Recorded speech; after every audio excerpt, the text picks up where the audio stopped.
Warra channel koo afaaraa taatanii subscribe gochuudhaan viidiyoon haaraa yeroo adda addaatu jiru akkasiin bira gochuu ni dandeessu.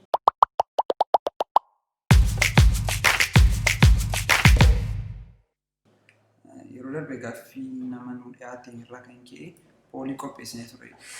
Daawwattoonni keenya maal akka isaan barbaadan baruudhaaf baay'een keessan footoo editingii fi viidiyoo editingii irratti fedha akka qabdan waan agarreef tuutoriyaalii keenyas jalqaba Photoshop irratti qabannee isin dhiyaanneerra. Har'a kan wajjin ilaallu maalla pixel stretch wanti jedhamudha. Pixel stretch amma yeroo kana editingii variant beekamedha. Namoonni adda addaas coverii sirbaaf faarfannaaf waan adda addaadhaaf itti fayyadamu. Pixel stretch kan jennus editingii haala kanaan hojjetamudha. Innis pixel stretch kan inni hojjetame. Kunis pixel stretchidha. Effektii kan akkatti hojjetamu Photoshop irrattidha jechuudha. Kan wajjin ilaallu ayatan akka nu hordoftan kabajaan isin gaafan subscribe godhaa subscribe goone. Eshi fotoon irratti jalqabu footoo kanadha. Internetii marra footoo argamedha. Linkii description irra isin fiikin yeroo barbaadan itti download gootanii irratti hojjetanii shaakaluu ni dandeessu jechuudha. Eshi footoo kana jalqaba maal goona? Jalqaba kana background isa remove irraa gooneerra akkamitti akka background remove ta'u warra barbaadaniif immoo yeroo biraa namni baay'ee barbaadu jiraate viidiyoo kan biraa qabannee siif dhiyaanna jechuudha. Eshi footoo kana akkamittiin hojjennu? Sababii footoo kana maal godhadha? Footoo kana duplicate godha jechuudha. Duplicate godhee booddee maqaa ishee kana jump copy irraa kasi jump duwwaan godhadha jechuudha. Akka inni wal jalaan baay'eef dhokuni akkasuma tintaa booddee fi dhumarratti itti fayyadamu sababii footoo isa kana akka inni editiin ilaalatan barbaadu. Sababii jump irratti click goone maal goona? Alti gadi qabne left side ittiin deemaa jechuudha. Duplicate gochaa. Alti gadi qabee gaafa click arrow gara bitaatti tuqaa deemu footoo kana maal gochaa irra duplicate naa gochaa jira jechuudha. Amma iddoon barbaadu kootti gadi qabee dhaabbadha.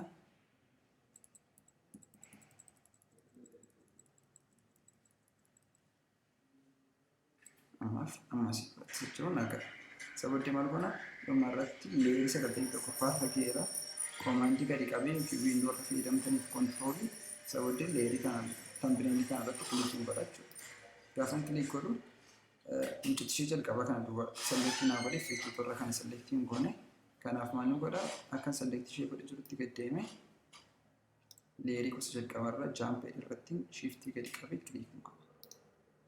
Yeroo kana leerota hundasaa warraan copy gochaa ture amma select naa godha jechuudha. Right click irratti godhee warra kana maal merge layers jedha. Sababii leerii 91 isaa iddoo tokkotti merge naa godha jechuudha. Sababii maal godha kanarratti iddoo select taate jirtu delete keessaan godha jechuudha. Sababii effect kana naamu. Sababii maal godha control D yookiin maakiidhaaf command D gadi qabee deselect godha. Select jiru. Sababii ammaaf ishee kana isheen jaalpur jaalii kubannaa ammaaf disable godhadha. Sababii kana naamume jechuudha. Sababii maal goona?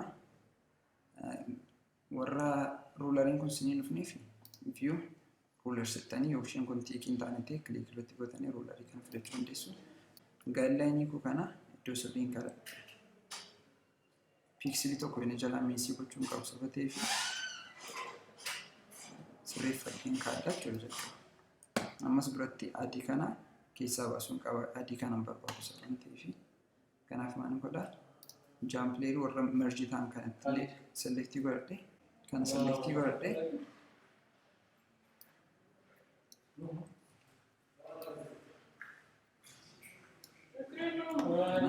sababii command gadi qabee select maakii warra windoodhaa fi control gadi qabdanii maal godhu xinnoo ishee kana layer iddoo barbaadanitti filatu jechuudha. Akkanas jala sochoon yeroo barbaadan immoo shift gadi qabattu laayinii horizontaalii duwwaa isinii deemaa jechuudha. Sababii iddoo barbaaddu ergi keessanii booddee hin gadhiistu irratti. Sababii isa kana sirna sirreeffadha. Control D yookiin command D gadi qaban select godhu. Ammas iddoo barbaadan sirreeffachuu barbaadan jechuudha. As biras sirreeffachuu isaan barbaadu. Gadi qabee control yookiin command gadi qabee xinnoo ishee shift Kama iddoo barbaadu keessoo as bitadha jechuudha. Select Access control. Mashine. Shi machine ga. Sabadde leerii kana irra hundumtuu pikseliin argii jiraate booddee maal goona? Single column markii utuu kana filannee kilik goona laayinitti irratti. Asii ammaaf nutti argamu dhiisuu danda'u laayinii maduwaa yoo isin jalate view clear guides jedhanii gaadii keenya irraa balleessaa jechuudha laayinii isa siilaa. Sabooddee maal goona? Command J gadi qabna keyboardii keenya irraa Command J yookiin Control J gadi qabna. Sabooddee laayinii tokko sitti argamtamus bira laayinii kana naawwameera jechuudha.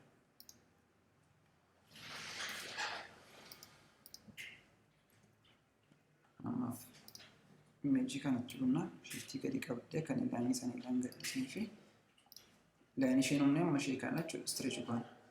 Gaafa akkas bunnu aspect ratio sa eegee guddisaa saba deemu sana immoo barbaannu sabateef kan stretch godhu asa barbaannu fi shiftii gadi qabna. Maybe warra kompiitaraa kun Adobe Photoshop 2018 fa'aa fayyadamtanii fi shiftii gadi qabu sun barbaachisu garuu 2019 warri fayyadamtanii shiftii gadi qabu barbaada. Akka aspect ratio sa eegee deemnee fi sabadde amma iddoon barbaadutti nasin bitadha jechuudha. Enter. Sabadde effectii kana naawwameera jechuudha. Pixel stretch jechuun kanadha. Sabadde image dudduuba kan ta'uu barbaada leerii isaa gadi butaa jechuudha. Yaa kun kanadha kan inni uumame paartii adii kanaan barbaannu sabatii fi akkuma kana akka select goone delete irraa gochuu dandeenya. Iddoon barbaannu paartii keessaa barbaanne delete. Sabadde kana booddee dizaayinii barbaanne irratti hojjechuu dandeenya jechuudha. Tokko dizaayinii hojjetan dura garuu maal gochuu qabna kana smart objectiitti jijjiiruu qabna. Pixel stretch sama sirreeffannee jechuudha. Convert to smart object sabadde kanatti nu jijjiireera jechuudha. Sabadde transformer yookiin immoo edit akka goonuuf yeroo barbaannu command T gaafa gadi qabna. Kana nu fida jechuudha. Sabadde maal jennaani warp jennaani warp shape barbaannanii akka inni warp goonu yookiin effectii barbaanne akka inni irratti humna nu godha.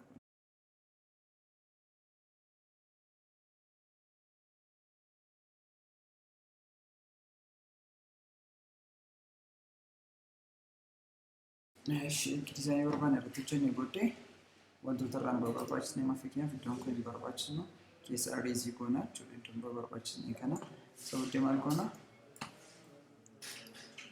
Pixel stretch kana stretch ta'e irra dhufne maaskiitti jira.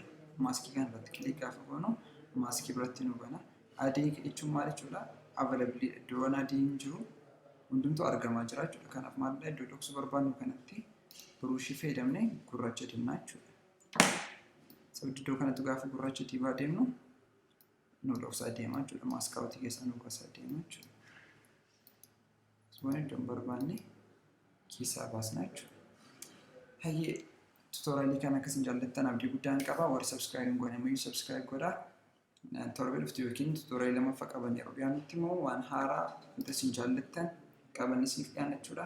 Hayataan hordofa subscribe gochuu kan irraanfanne galatoomaa.